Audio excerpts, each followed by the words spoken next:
politics I've seen over the years works like this. If you walk in and you say, listen, 25 million people will die tomorrow unless we do this, they'll say, yeah, well, maybe you're wrong. Let's see. If that happens, I'll get the guy that did it. No politician is going to be able to run for any office to say, vote for me, I saved your job. Because what are you going to say? You're going to then say, well, how do I know you did that? They prefer to see a crisis, because when a crisis happens, then they can launch an investigation and vote for me because I got the guy that did this to you. This is the way politics works around the world. All right, so do not expect anyone in government, no matter what government we're talking about, to ever really be interested in preventing something. They always wait for the crisis to happen. So unfortunately, what we are dealing with on a global scale is really what I call the collapse in socialism. Now, some people are going to say, oh no, it's capitalism. No, it's not. It's socialism. Why? Because socialism is what empowers government. All right, that is how they gain office. That's how they put in regulations. That's how they control everything. Then the super rich, they make their donations to bribe them to get relieved of various different things. Okay, so that's really the system that we have on a global scale. Now, what are we facing going forward? We have a very significant issue, and I want to show you the next slide here. This is an example of how government is completely beside itself. It is incapable of managing literally a bubblegum machine. All right, very simple. Here's a chart showing the interest expenditures of the United States from 1977 to 1989. Paul Volcker came in with a Volcker rule, was brought in for the 2007 crisis to 2009 to make recommendations. Basically, Volcker did, he was the head of the Fed going into 1981. He raised interest rates to 14% to stop inflation. Inflation was, oh, all these people out here speculating too much, etc. We have to raise interest rates to stop them from borrowing, etc. So the problem is, that's very nice if government isn't the biggest borrower. He raises interest rates, and to get that high, he had to basically lift the usury laws. That's why you now pay over 20% or at least 20% on your credit cards. That used to be illegal. Volcker had to raise that so he could basically fight inflation in 1980. Then they never bring it back. All right, so you're paying for that mistake. But in raising the interest rates, what did he do? He increased the interest expenditures of the government. They went up virtually 500% during the 1980s.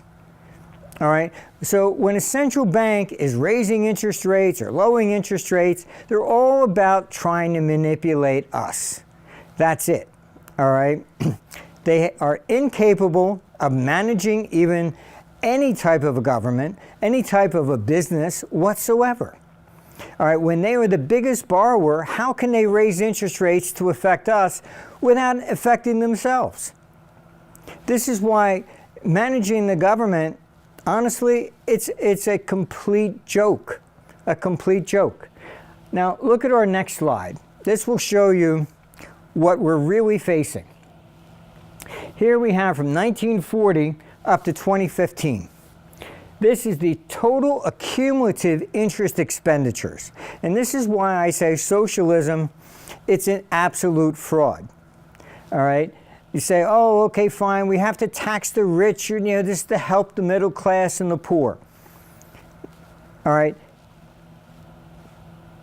The total cumulative interest expenditures of the United States national debt from 1940, all right, reached virtually 90% of the entire national debt going into 2001. What does that say? That says the money didn't go to create roads and schools and bridges or help anybody. It went out the back door in interest. That's it. Nobody's looking at this. All right, we have governments. All right, you have Trump coming up for election, and what are they saying? Oh, his spending is going to create a deficit. Who cares? Do they ever pay anything off?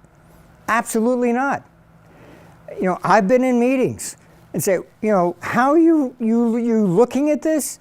And they just say, well, we're the government. All right, there is no intention of ever paying any government debt back. They just constantly regurgitate it back and forth. They issue new debt to pay off the old debt. Nobody ever does anything. But meanwhile, all this idea of a wonderful social world where we're taking care of people, they keep lowering the benefits to Social Security. They keep raising the age limits to pension funds around the world. Why? Because of this problem. They're borrowing money. They have no intention of paying anything back, and they cannot live within their budgets, period. So our next slide, all right, shows you what the central banks have done. They've lowered interest rates to virtually zero. So they're wiping out all the pension funds. They're creating a huge nightmare. So that American dream, oh, you save, etc., and you'll have all this money to retire on, sounds very nice. Now you have these savings. You go to the bank, and the bank will pay you, if you're lucky, 0.2%. All right. Meanwhile, the bankers, what are they doing? Oh, you want a car loan? That would be 4%. The spread between what they're paying for money and what they're charging for money is absolutely, historically, at record highs. All right. We get screwed all the time. All the time. Now, if we just took 5%, 8% used to be the norm. All right. If we look at, if interest rates were 5% on the national debt, we're making new highs right now. That shows you a serious problem we face. If interest rates begin to rise, which I believe they're going to over the next few years, all right, we are looking at budget deficits and national debts absolutely exploding. How will government respond? They're responding with rising taxes. They're already trying to eliminate cash. Why? If everybody paid every penny of tax that they owe, or what they think we owe, then we won't have these problems. It doesn't matter. Milton Friedman said if you put the government in charge of the Sahara Desert, within 5 years it'd be as shortage of sand. And he's absolutely correct. These people can't manage anything. All right, they have no experience in doing this whatsoever, and it's more or less like hopping in a cab. The guy has a nice smile, and you say, gee, are you free? I need a brain surgery. Could you do it? Would you ask somebody that has no experience to do something like that? Yet we ask these people who are just nothing but career politicians. That's it. Most of them lawyers. They have no experience in running a business, anything what to do whatsoever with economics. All right? And yet we put these people in charge of stuff. Oh, because they smiled nice. Oh, they looked at this. Or, it's ridiculous. So this is basically showing us we have a serious problem coming.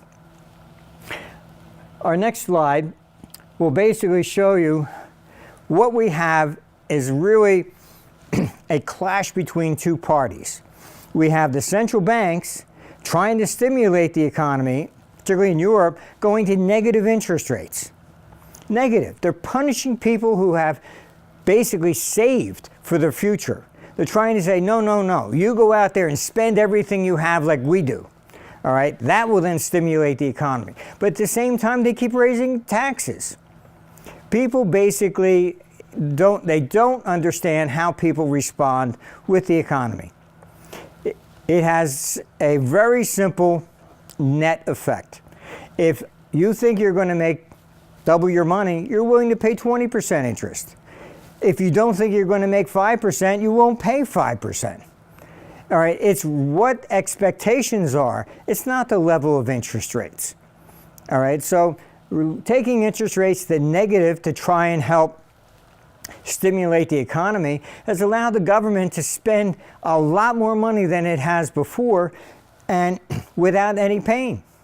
Because people are actually buying bonds at negative rates for 10 years in some countries.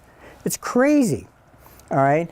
then it's going to flip. When it flips, we're looking at a very, very serious trouble. Our next basic sign is basically showing what we have here. We're really running out of time on all of this. It can't be sustained for much longer. All right, and we are facing a major bond bubble as we're looking at in this situation here. And a bond bubble is effectively, everybody talks about, oh, the stock market's going to crash. Sometimes we have, yes, the private sector crashes like in the Great Depression, 1920s. But on the other side of the coin, there are times when governments collapse. All right, we are in that governmental collapse phase. And what we're facing here is nothing but increasing in taxes to try and fund budgets that are not sustainable. Our solution is very simple. One, we have to stop the borrowing. This has got to come to an end. All right, government simply borrowing money and paying out this interest rate, all right, is nuts.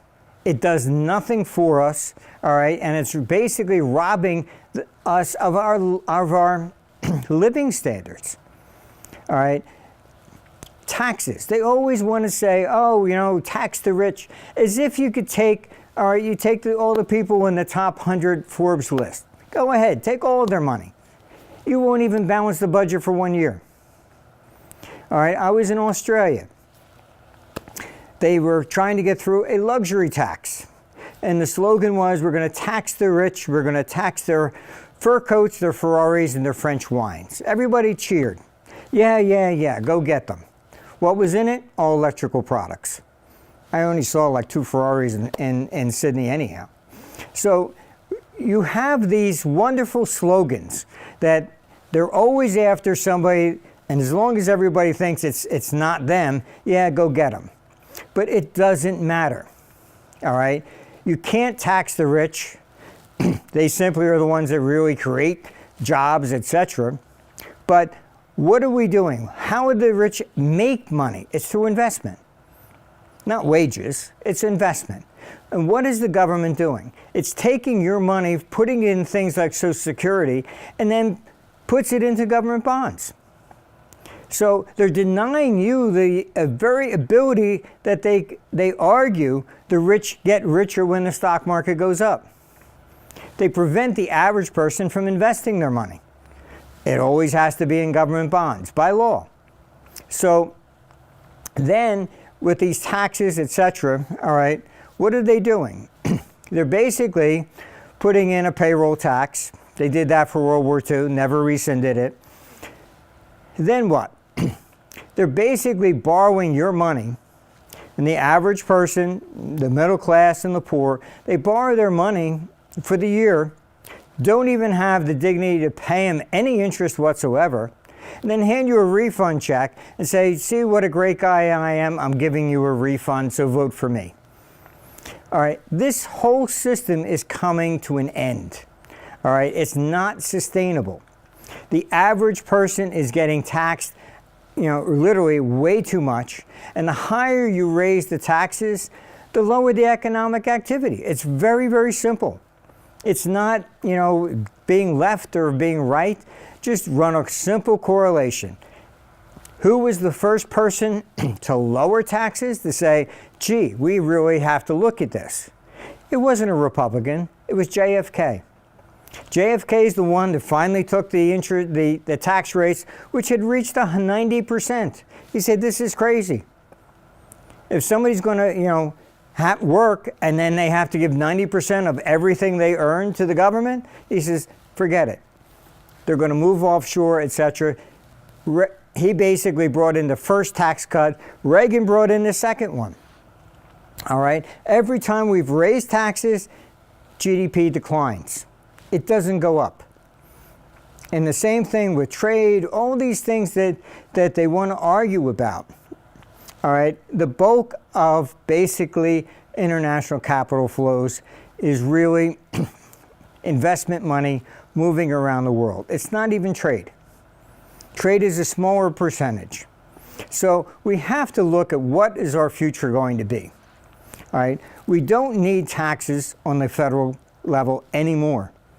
We needed taxes when money was gold. Okay? Yes, you had gold coins, went back to the government. They needed money, the taxes, to be able to spend again.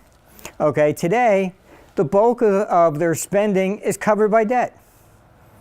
All right? It's not, debt is just simply today money that pays interest. That's it, because it can be used for collateral. It used to be if we borrowed, it was less inflationary, but that was the 1960s. In the 60s, you bought a government E-bond, you went to the bank and you said, okay, fine, I want to borrow against this. It was illegal to borrow against any kind of a government debt. You had to cash it in if you wanted to use the money. All right? After 1971, you can borrow against everything. T-bills, you post your money in T-bills into a stock account. That's your collateral. It can be used all the time. So when we looked at this thing of you borrow because it's less inflationary, it's only when you couldn't use the bonds basically to borrow against. Today, you can. So it makes no sense to borrow and then pay interest for the government when that can be used as cash. So as we move forward here, by September 2017, in Europe, they're trying to create an instantaneous transfer. Why? Because they're trying to eliminate cash. Eliminating cash, then everything we do, the government will have track of. You will lose your freedom. You will not be able to do a lot of different things, all right? And this is all what government is doing. Rather than reforming and looking at this system and saying, gee, maybe we should take a look at this. This is not really working. No, what they're doing is constantly coming after us, removing our liberties all the time, because we're always the problem. It's never them. When they have an investigation like, from the crash of '07, what do? They haul in people, oh, we're going to find out who did this. Okay, what if it's you? They never look in a mirror. Mirrors don't exist in government. It's always the private sector that has created some sort of problem. It's never the government. So when we have to look going forward, I would like people to start looking at this and take a serious look. We have a major problem here when the bulk of the national debts is a cumulative interest. It's not going to help anybody. All right, it's not building roads and schools and all the rest of the stuff. So, I don't want to hear about the rich versus the poor. It's not going there. All right, it's going out the back door into the pockets. It's not going where they are pretending it is. So this is not sustainable. The system is crumbling at a far rapid pace than we realize. This is why they're going after to eliminate cash. You've had people like Larry Summers writing articles in the Washington Post saying we should eliminate the $100 bill. Cash is for criminals. This is the new slogan they're using. All right, so we have to really look at what is taking place. This is our liberty. We fought, people died for these things in wars. What are we doing today? We're surrendering absolutely everything we have. The founding fathers of the United States were pretty smart guys. They basically had one foundation that they put in there: no direct taxation. Why? Because as soon as you have to have any sort of like an income tax, that means you have to report to the government. Oh, you didn't report? That's a criminal act. You can then be put in jail. So they did that following Marx. That's it. This whole thing is basically a Marxist theory. All right? The founding fathers eliminated direct taxation. All right? We have to look at what they did, why they did it, and we can see what we're going through is not going to be sustainable. So I'm hoping that this would start a debate. I want you to at least, try and get people talking about it and looking at this. You can say, no, it's not going to happen. Or it's happening all the time. This is not sustainable. It's going to break. So I hope you at least take a look at this, look at the details, just look at the national debt, and take a look at GDP. Do a simple correlation, all right? Tax levels and GDP. Every time you raise the taxes, GDP declines. It doesn't rise. So I hope this basically starts the debate, and I think that we really need to do something largely to save not just ourselves, but our children and our posterity. This is what happens with republics. They always self-corrupt. This is why no Republican system has ever lasted throughout history. So thank you very much. I hope this basically explains a lot of things, and I really would like to see people start to debate this issue and look at, do we need federal taxation anymore? Thank you very much.